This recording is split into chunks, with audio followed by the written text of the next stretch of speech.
Wisdom, the final frontier to true knowledge. Welcome to Wisdom Trek, where our mission is to create a legacy of wisdom, to seek out discernment and insights, to boldly grow where few have chosen to grow before.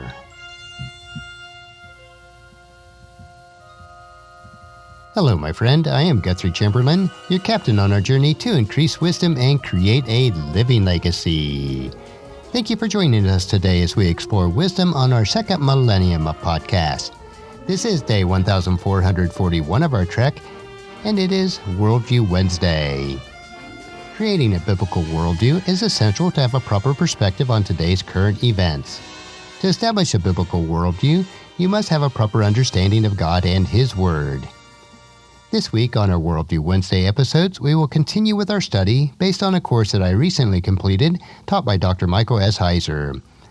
Our study is titled Sons and Daughters of God, the Believer's Identity, Calling, and Destiny.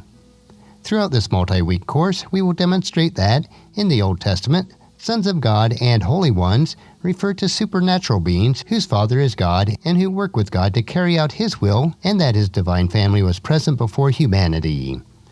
By fully engaging the biblical texts such as Psalm 82, Psalm 89, and Deuteronomy chapter 32 verses 8 and 9, our study will show that this divine family functions as a template for God's human family. God desires of human, as His imagers, to participate in His counsel. This study addresses issues such as polytheism, the nature of little g gods, and the uniqueness of Yahweh. Within this study, we'll apply insights to the New Testament text and shows how the metaphors for being God's family informs our sense of identity and mission as believers. This week we'll start a section on Objections Part 1, and we'll first look at segment number 5, the Trinity. And we want to see that the impossibility of Elohim as Trinity in Psalm chapter 82. Now as we go through these questions, I think we'll see that none of them are really very complicated, although some are easier to see the answers than others. Let us take the question about the Trinity first. Are the plural Elohim referenced in Psalm 82, for instance, references to the Trinity, as some people think? Well, if we are talking about Psalm 82 and its counsel, which of course is drawn on by Psalm 89 and other passages that we'll see as we go on, Psalm 82 actually forbids the idea that it could be speaking of the Trinity. Let's take a look at the psalm itself and just read through it. Let's start with verse 1. God has taken His place in the divine council. In the midst of the gods, He holds judgment. How long will you judge unjustly and show partiality to the wicked? Selah. Give justice to the weak and fatherless. Maintain the right of the afflicted and the destitute. Rescue the weak and needy. Deliver them from the hand of the wicked. They have neither knowledge nor understanding. They walk about in darkness, and all the foundations of the earth are shaken. I said, You are gods, sons of the Most High, all of you. Nevertheless, like men you shall die, and fall like any prince. Arise, O God, judge the earth, for you shall inherit all the nations. That's the entire psalm, and what is its point? Well, the plural Elohim in verse 1 that God is addressing is His counsel and is really getting a reprimand from God because they are wicked and they are corrupt. What about this divine rebellion? We get a little bit of the sense of what is the point by the last line. Arise, O God, judge the earth, for you shall inherit all the nations. That would take a whole nother course to explain the divine rebellion in the history of the Old Testament and in Old Testament theology. Still, one of those rebellions has to do with what happened at the Tower of Babel. The short version is that God was again displeased with humanity and decided, I'm going to split you up into a bunch of different nations. And according to Deuteronomy chapter 32 verses 8 and 9, God assigned those nations, and He divided them up according to the number of the sons of God. So God assigns the nations that are not His own people, because He is going to call Abraham right after the Tower of Babel incident, and create for Himself a new nation. He assigned those other nations to other gods. He allots them to them. And here in Psalm 82 we find out that those other gods did not rule the nations according to the good laws, the good rules, the good nature, and the good character of Yahweh. God still wants His people to be treated well, even though they are not Israelites. So God is giving these other gods, the sons of the Most High, in verse 6, a reprimand. They are corrupt, they are wicked, and they are evil.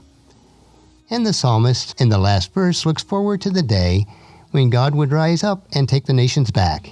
In other words, breaking the stronghold of these other gods, solving the wickedness problem for all the other nations as well. And to summarize this section, that alone, that little set of facts about the Psalms and its context, of course, it rules out the Trinity. God is never going to reprimand the other members of the Trinity for being corrupt. He is never going to look at them with eyes, so to speak, and say, well, you are gods, you are Elohim, all of you, nevertheless, you are going to die like men. He is never going to say that to the other members of the Trinity. The Spirit of God is not a Son of God anyway, going back to the language of verse 6. So we don't have the Trinity here by any stretch of the imagination in Psalm 82. That would be, frankly, terrible theology. So the question about the Trinity is arguably the easiest of these questions to answer. But let's move on to the next segment and think about, is it talking about idols in these passages? Well, first, we want to look at that there are no idols in heaven. Now, we just saw that the plural Elohim in Psalm 82 verse 1 is not a reference to other members of the Trinity, because those other members of the Trinity aren't wicked and corrupt. But some of you would ask, well, are they idols? Are we talking about idols here? Because in the Old Testament, we do see a few passages where idol talk and talk about other gods are sort of mixed.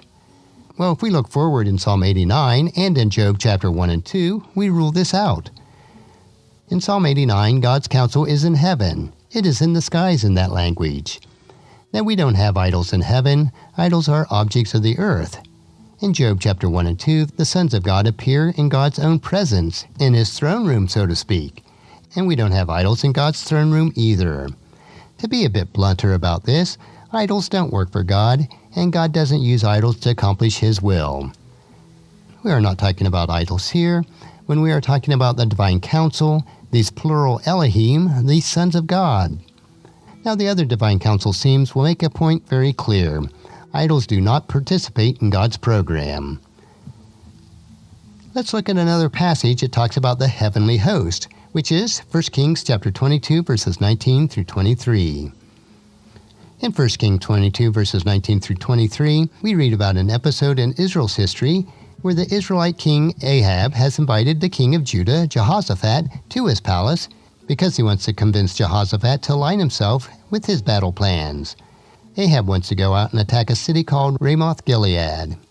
Jehoshaphat goes up there to meet with Ahab.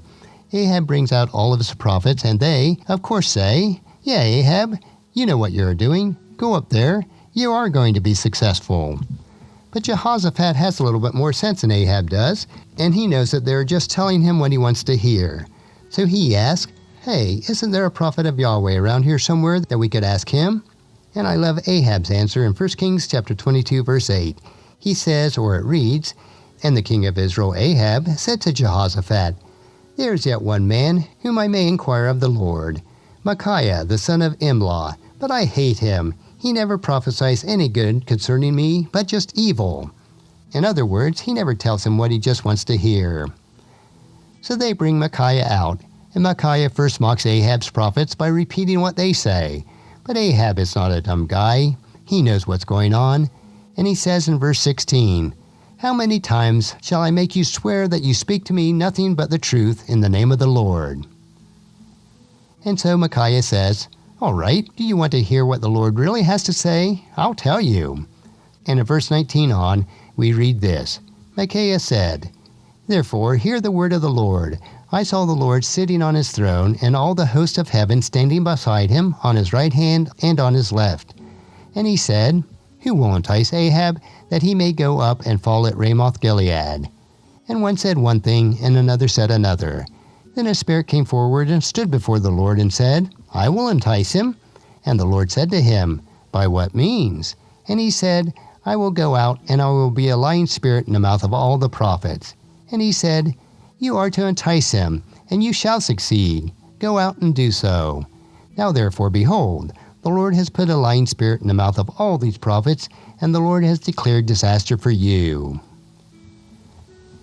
Now, this is a real telling scene in a number of respects, and we will get to some of those respects as we continue through this course over the subsequent weeks. What I want you to notice here is that who is with the Lord in this meeting about Ahab? It is members of the heavenly hosts.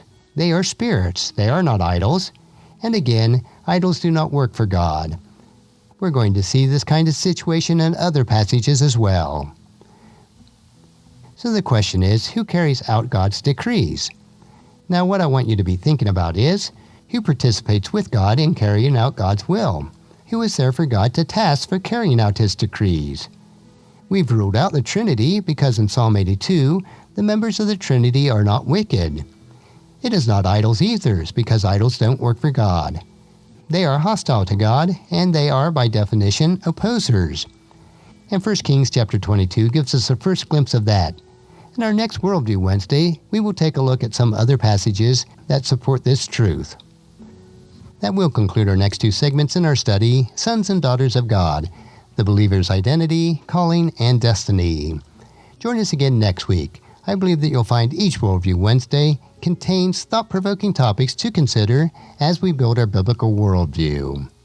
Tomorrow we will continue with our 3-minute humor nugget that will provide you with a bit of cheer, which will help you to lighten up and live a rich and satisfying life.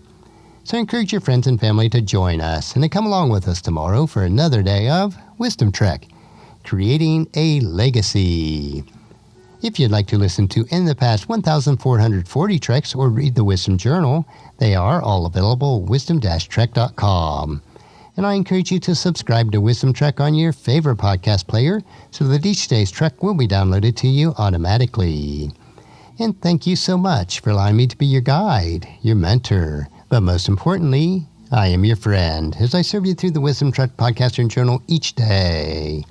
And as we take this trek of life together, let us always live abundantly, love unconditionally, listen intentionally, learn continuously, lend to others generously, lead with integrity, and leave a living legacy each day.